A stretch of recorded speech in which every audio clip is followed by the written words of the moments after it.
آگے ارشاد فرمایا الم تر الی الملأ من بنی اسرائیل من بعد موسیٰ، اے محبوب کیا آپ نے نہ دیکھا بنی اسرائیل کے گروہ کو جو موسیٰ کے بعد ہوا، اذ قالوا لنبی لہم ابعث لنا ملکا نقاتل فی سبیل اللہ، جب اپنے ایک پیغمبر سے بولے ہمارے لیے کھڑا کر دو ایک بادشاہ کہ ہم اللہ کی راہ میں لڑیں۔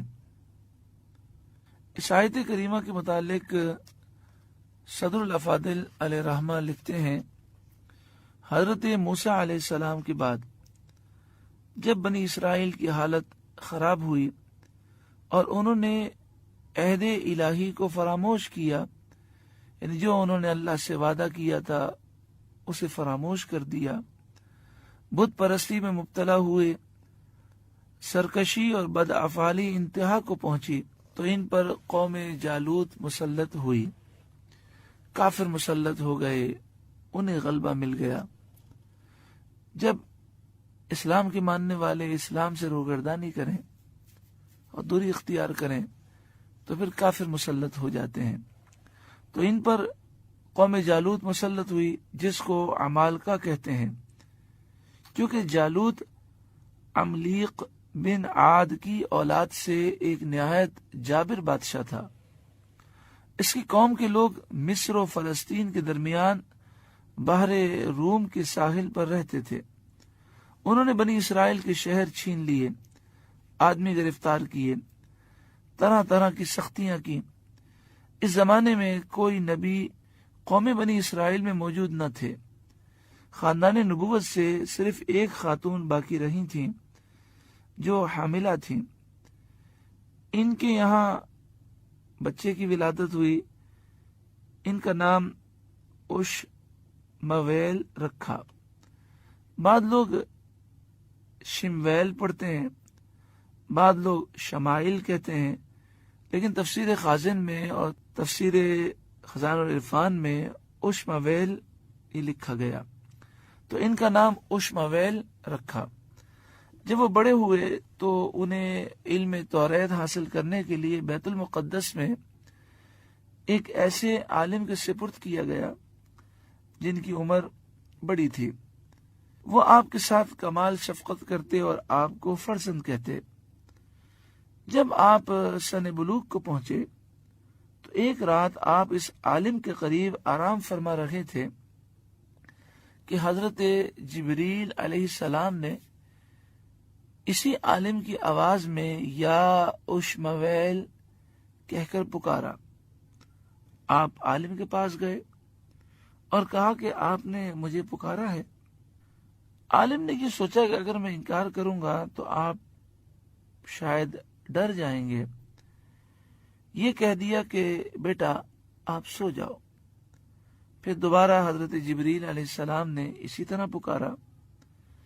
حضرت اشمویل علیہ السلام عالم کے پاس گئے۔ عالم نے کہا کہ اے بیٹا، اب اگر میں تمہیں پھر پکاروں تو تم جواب نہ دینا۔ تیسری مرتبہ حضرت جبریل علیہ السلام ظاہر ہو گئے اور انہوں نے بشارت دی کہ اللہ تعالیٰ نے آپ کو نبوت کا منصب عطا فرمایا، آپ اپنے قوم کی طرف جائیے اور اپنے رب کے احکام پہنچائیے۔ جب آپ قوم کی طرف تشریف لائے، انہوں نے انکار کر دیا اور کہا کہ آپ اتنی جلدی نبی بن گئے، بڑی حیرت کی بات ہے۔ اچھا، اگر آپ نبی ہیں تو ہمارے لیے ایک بادشاہ قائم کیجئے جس کے ساتھ مل کر ہم جہاد کریں۔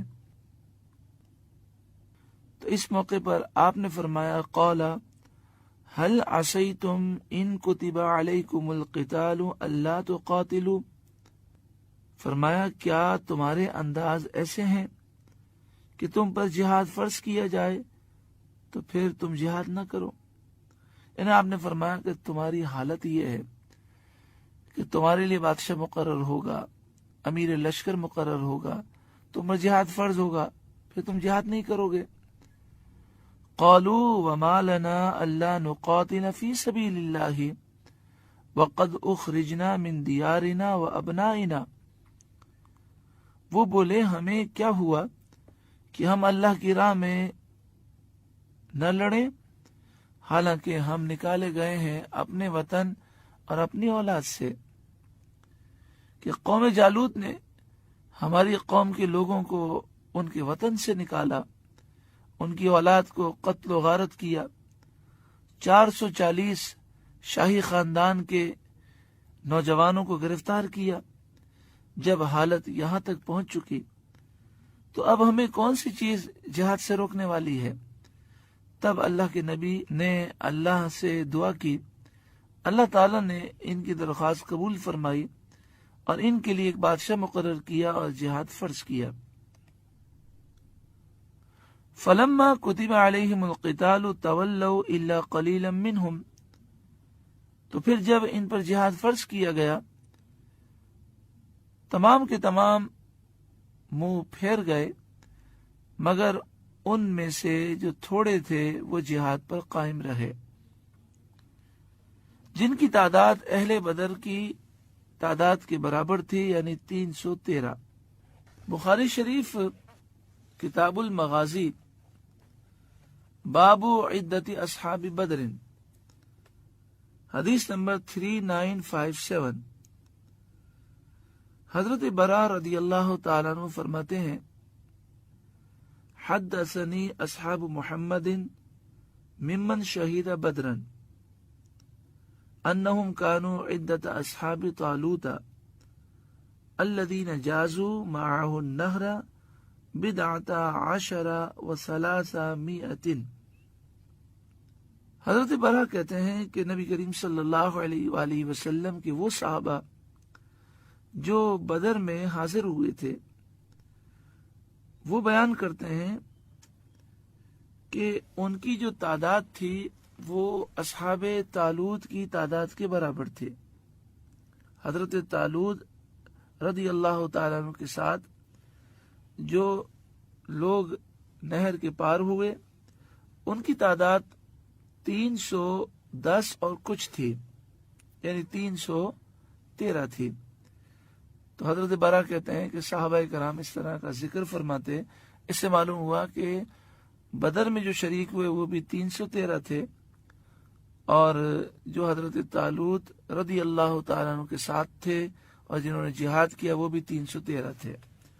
قال البراء واللہ ما جاوز معه النہر الا مؤمن، اللہ کی قسم نہر کے پار جہاد کرنے کے لیے وہی گئے تھے جو مومن تھے۔ اس طرح کی روایت بھی ہے کہ بدر کے موقع پر صحابہ آپس میں گفتگو کرنے لگے کہ آج ہماری وہی تعداد ہے کہ جو تعداد حضرت طالوت کے ساتھ جہاد کرنے والوں کے ساتھ تھی، جس طرح اللہ نے انہیں فتح دی اللہ ہمیں بھی فتح عطا فرمائے گا۔ اور ایسا ہی ہوا، اللہ تعالیٰ نے اہل بدر کو فتح عطا فرمائی اور مسلمان اس میں کامیاب ہوئے۔